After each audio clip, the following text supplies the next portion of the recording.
El desgarrador caso de Grace Millane. Una reconstrucción exhaustiva de la cita de Tinder que terminó en tragedia y la infame defensa de 50 sombras de Grey. Hola a todos en la comunidad. Hoy quiero compartir con ustedes un análisis extremadamente detallado, pieza por pieza, de uno de los casos de crónica negra más impactantes, frustrantes y perturbadores de los últimos años. El asesinato de Grace Millane, ocurrido en Auckland, Nueva Zelanda, a finales de 2018.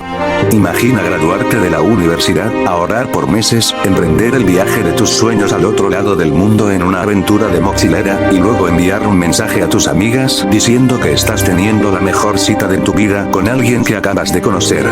Imagina que esa sea la última vez que alguien sabe de ti. Lo que comenzó como un encuentro casual de Tinder en una concurrida zona turística, terminó destapando la mente de un sociópata narcisista y una de las estrategias legales más cínicas y repudiadas de la historia judicial reciente.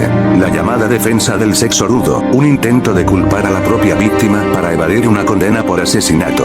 Pónganse cómodos, prepárense un café o algo de beber, porque este es un desglose profundo que abarca desde los antecedentes psicológicos del agresor y el minuto a minuto captado por cámaras de vigilancia, hasta los escalofriantes detalles del peritaje informático, el tenso juego del gato y el ratón en la sala de interrogatorios, y el impacto legislativo global que dejó este juicio. 1.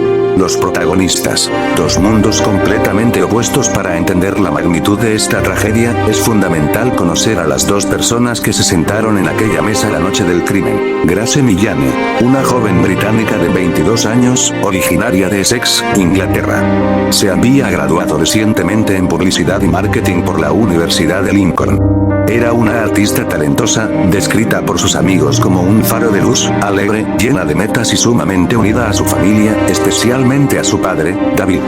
Grace decidió celebrar su graduación haciendo un viaje de mochilera por el mundo. Tras recorrer Perú, llegó a Nueva Zelanda en noviembre de 2018. Se hospedaba en el hostal Base Backpackers en el centro de Auckland. Jesse Kenson, un neozelandés de 26 años con un historial de inestabilidad laboral, mentiras patológicas y un profundo resentimiento subyacente. Kenson vivía alquilado en el apartamento 2C del hotel / complejo residencial City Life en la calle Queen Street. Quienes lo conocieron lo describían como un mentiroso compulsivo que inventaba historias sobre ser un exitoso hombre de negocios, tener conexiones con el gobierno o poseer grandes sumas de dinero, todo para impresionar a mujeres en aplicaciones de citas. Bajo esa fachada se escondía un depredador con tendencias profundamente violentas y controladoras. 2. El encuentro. La falsa sensación de seguridad en el ojo público. El 1 de diciembre de 2018 estaba programado como un día normal de exploración para Grace. A través de Tinder, había hecho match con Jesse y acordaron verse esa noche para tomar unos tragos. Las cámaras de seguridad del centro de Auckland captaron cada paso previo y posterior al encuentro, dejando un registro visual escalofriante de la cacería. Los momentos previos. Grace sale de su hostal vistiendo un vestido negro y zapatillas blancas, luciendo tranquila y feliz. Mientras tanto, las cámaras ya captaban a Jesse en un bar de la zona de Ski City, bebiendo de forma acelerada. El registro de las cámaras y los testimonios confirmaron que el sujeto consumió al menos 4 botellas de cerveza de gran tamaño antes siquiera de que Grace llegara. Estaba estimulándose, preparándose para la noche. El primer contacto. Se reunieron en el complejo de Ski City. Al ser un lugar masivo, lleno de turistas, luces y personal de seguridad, Grace se sintió completamente a salvo. Jesse desplegó su encanto superficial. Se mostró conversador, atento y caballeroso. Las grabaciones muestran cómo se gana su confianza rápidamente. La ruta de los bares. Caminaron hacia un local de hamburguesas llamado Andy's Burger Bar, donde pasaron cerca de una hora charlando. Posteriormente, se dirigieron a un bar mexicano de la zona para seguir consumiendo alcohol. Alrededor de las 20:30 p.m., se movilizaron hacia otro local llamado The Blue Stoner Home. Las señales de alerta ocultas. En los vídeos de este último bar, se puede observar cómo el lenguaje corporal de Jesse empieza a cambiar. Busca el contacto físico constante, se inclina de manera invasiva hacia ella y mide sus reacciones. A las 20:54 p.m., la pareja comparte su primer beso. El último mensaje. Aprovechando que Jesse va al baño, Grace toma su teléfono y le envía un mensaje de texto con una fotografía a una de sus mejores amigas en Inglaterra. El mensaje decía textualmente que la cita estaba yendo increíblemente bien y que realmente había conectado con él. Ese fue el último rastro de comunicación que el mundo tuvo de Grace Millane. Cerca de las 21:40 p.m., las cámaras de seguridad del Hotel Siclife capturan a la pareja entrando por el vestíbulo. Se les ve caminando juntos por los pasillos, subiendo en el ascensor hacia el segundo piso y entrando a la habitación de Jessie. Las puertas se cerraron y Grace nunca volvió a salir con vida. 3. Las horas de la tragedia. Lo que ocurrió en la habitación 12. De acuerdo con las reconstrucciones forenses presentadas posteriormente por la fiscalía, el asesinato ocurrió en algún momento entre la medianoche y las primeras horas de la madrugada del 2 de diciembre.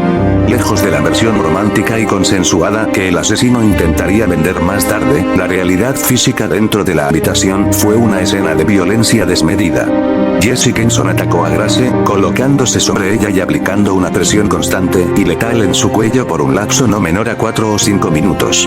Para que se produzca la muerte por estrangulamiento manual o antebraquial, la víctima pierde el conocimiento en cuestión de segundos, pero la presión debe mantenerse de forma ininterrumpida durante varios minutos para causar el deceso definitivo. Durante ese tiempo, Grace luchó. Los forenses encontraron marcas y hematomas profundos en sus brazos, manos y pecho, consistentes con técnicas de inmovilización forzada. Jesse la fijó contra la cama y la asfixió deliberadamente. 4. El día siguiente. Cumpleaños, compras macabras y una audacia sociopática. El 2 de diciembre era una fecha especial, el cumpleaños número 23 de Grace. En Inglaterra, su madre y sus amigos comenzaron a enviarle una enorme cantidad de mensajes y llamadas para felicitarla. La ausencia absoluta de respuestas encendió las alarmas de inmediato. Grace jamás pasaba un día entero sin comunicarse con su familia, mucho menos el día de su cumpleaños. Mientras en el hemisferio norte comenzaba a crecer la angustia, en Auckland, Jesse Kenson despertaba al lado del cadáver de la joven. En lugar de entrar en pánico, llamar a los servicios de emergencia o mostrar un ápice de humanidad, el sujeto activó un protocolo de encubrimiento minuciosamente calculado, mostrando una frialdad propia de un psicópata clínico. 8 años. Las cámaras del hotel registran a Jesse saliendo solo del ascensor. Al salir, levanta la cabeza y lanza una mirada fría y directa a la lente de la cámara de seguridad, como midiendo el ángulo de grabación. El itinerario de compras. Jesse camina hacia una tienda departamental llamada The Warehouse en Elliot Street. Las imágenes de seguridad de la tienda lo muestran recorriendo los pasillos de equipajes.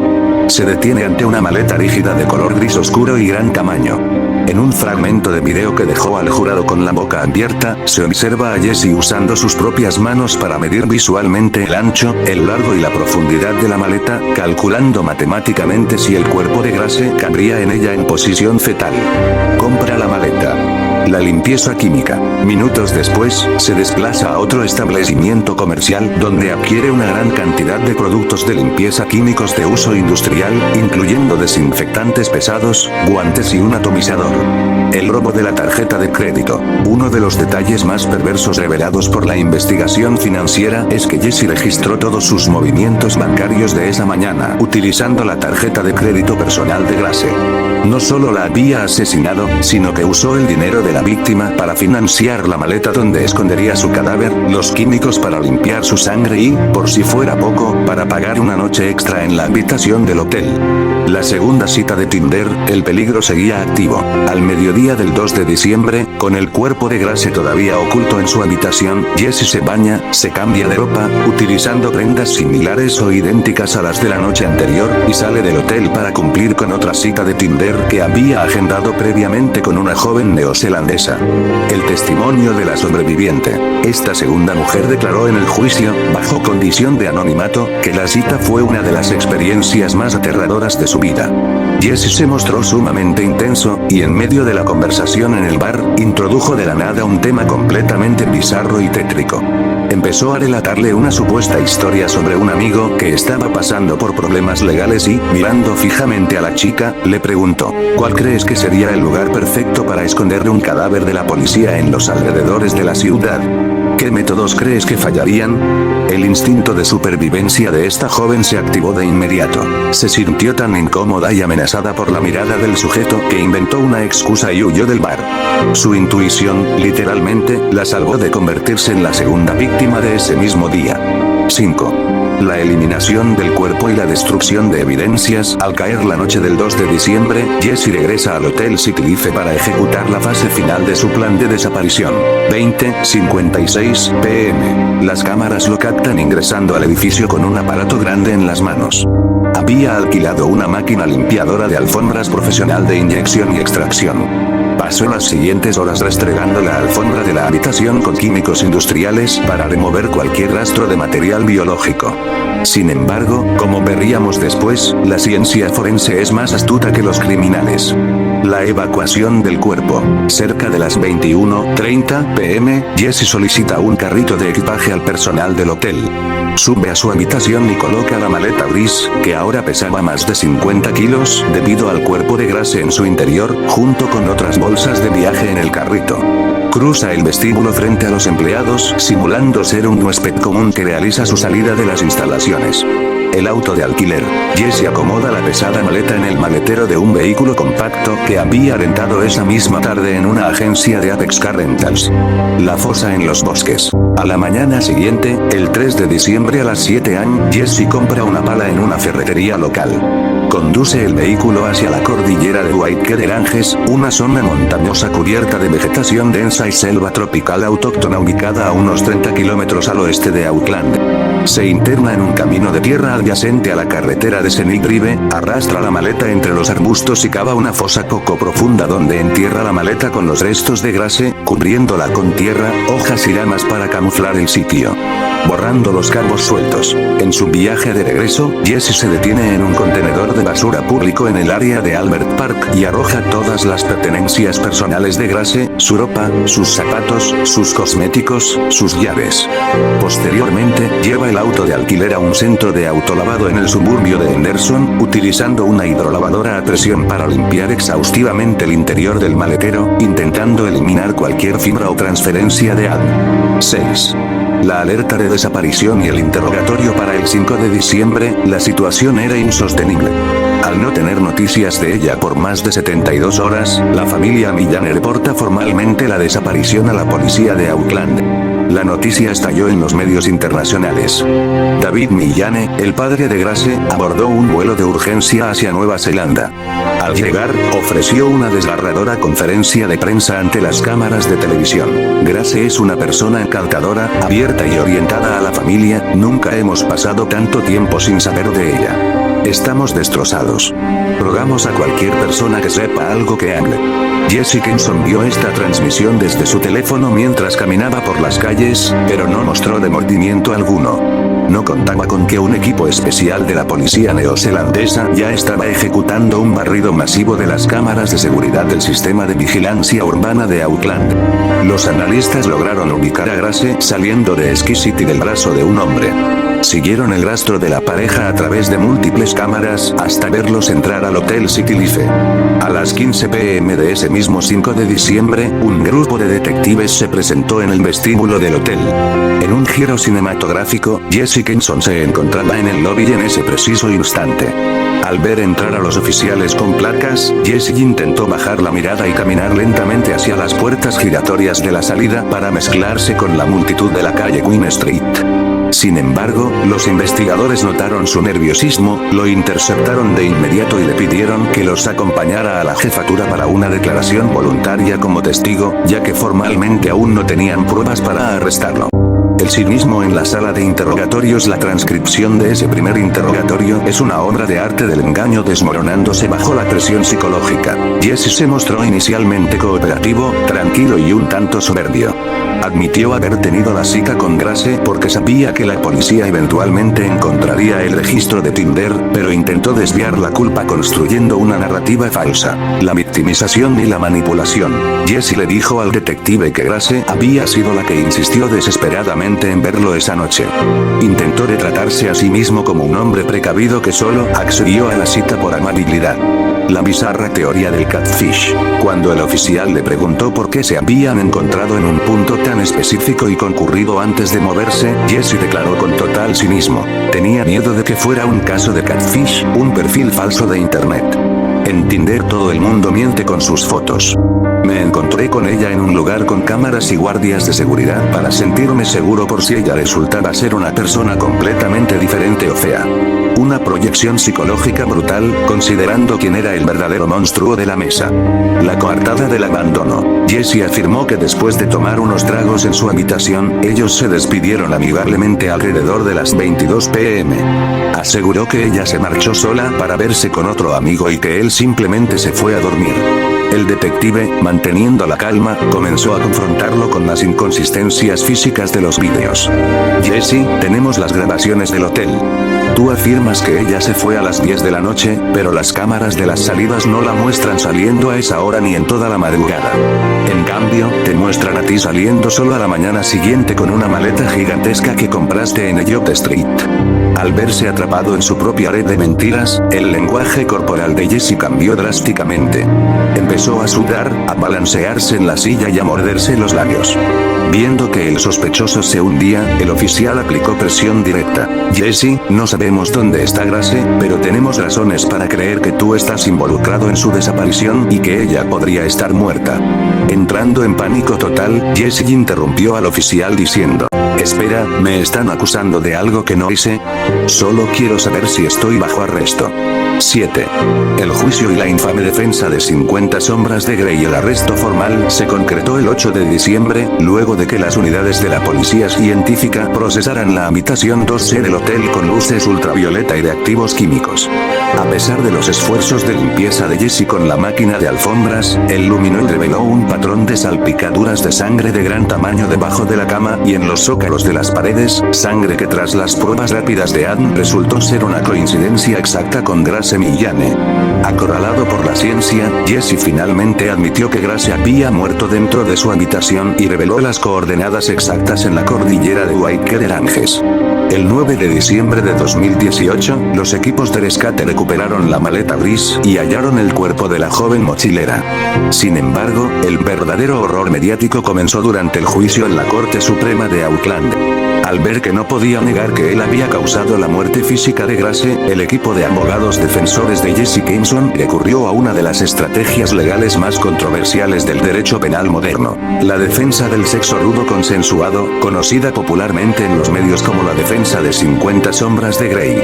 El argumento de la defensa: Jessie declaró ante el tribunal que durante su estancia en la habitación, la conversación giró en torno a fantasías sexuales y la película 50 sombras de Grey. Afirmó que Grace le confesó que le gustaba practicar el bondaje y la asfixia erótica, breath play, como método de estimulación. Según la narrativa de Jessie, todo lo que ocurrió esa noche fue un acto íntimo, privado y completamente consensuado por ambas partes.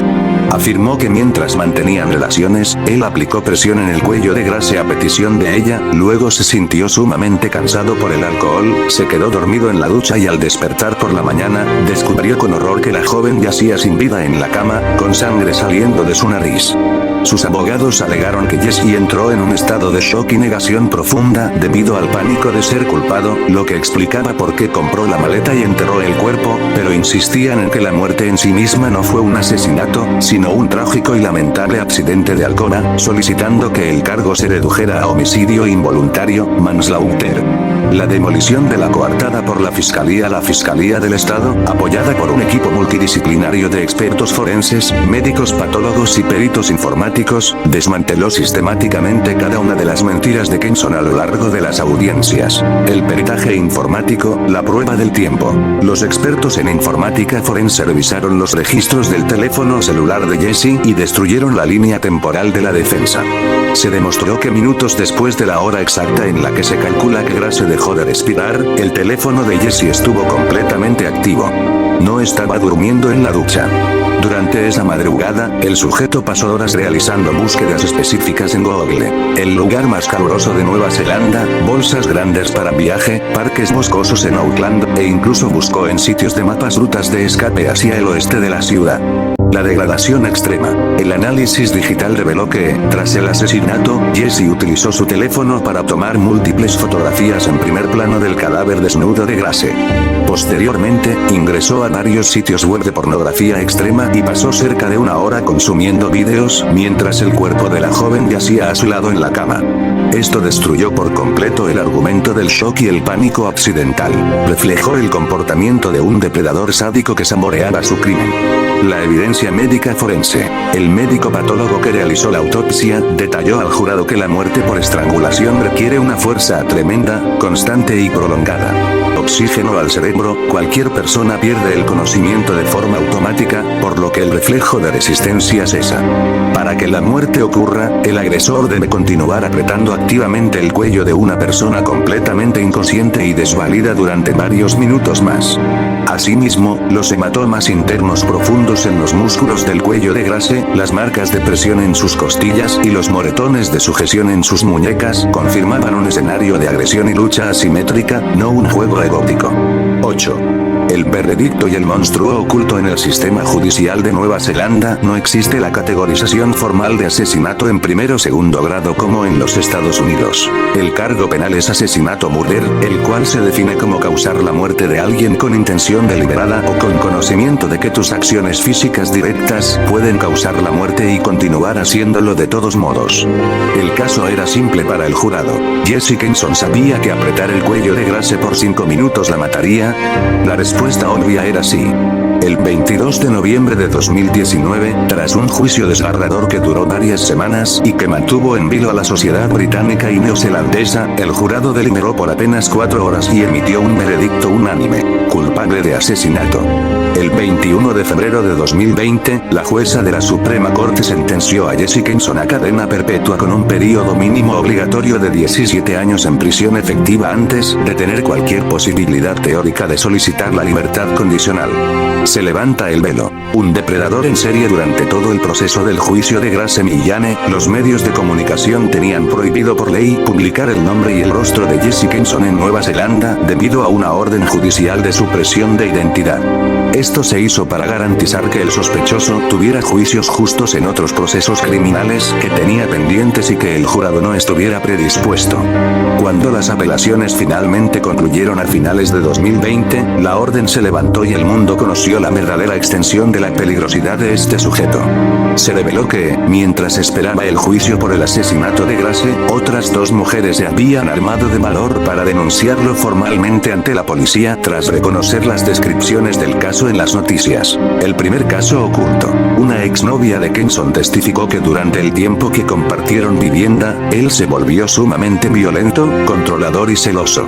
En una ocasión, tras una discusión trivial, Jesse la arrojó contra la cama, se colocó sobre ella y la estranguló casi hasta dejarla inconsciente mientras le sostenía un cuchillo de cocina en el rostro, amenazando con descuartizarla si intentaba dejarlo. El segundo caso oculto. Otra joven declaró que conoció a Jesse en Tinder meses antes del asesinato de Grace.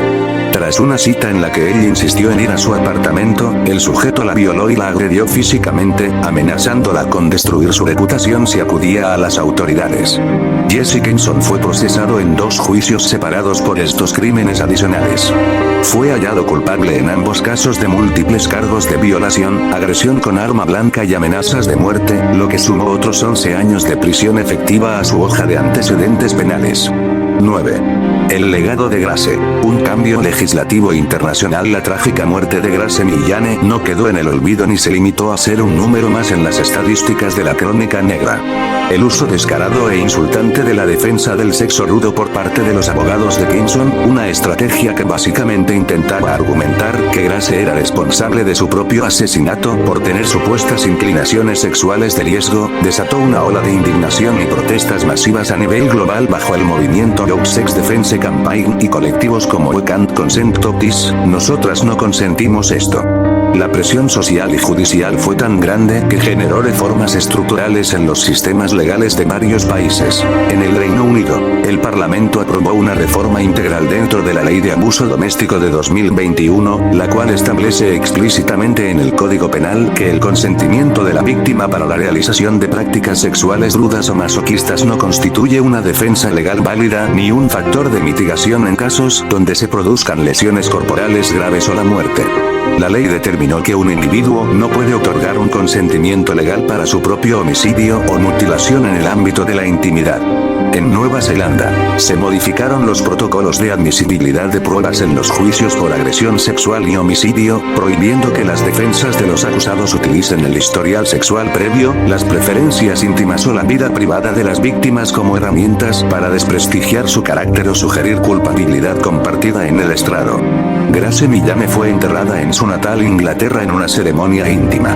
Su familia creó la Fundación Lo Grace, una organización benéfica que recauda fondos y dona carteras y bolsos llenos de artículos de higiene personal para mujeres sobrevivientes de violencia doméstica en refugios de todo el mundo, transformando el dolor de una pérdida irreparable en un legado de protección y apoyo para miles de mujeres. ¿Qué opinan ustedes sobre este caso, la frialdad con la que actuó este sujeto tras cometer el crimen y la forma en que la tecnología y la forense digital terminaron tirando abajo una estrategia legal tan cínica? Los leo en los comentarios.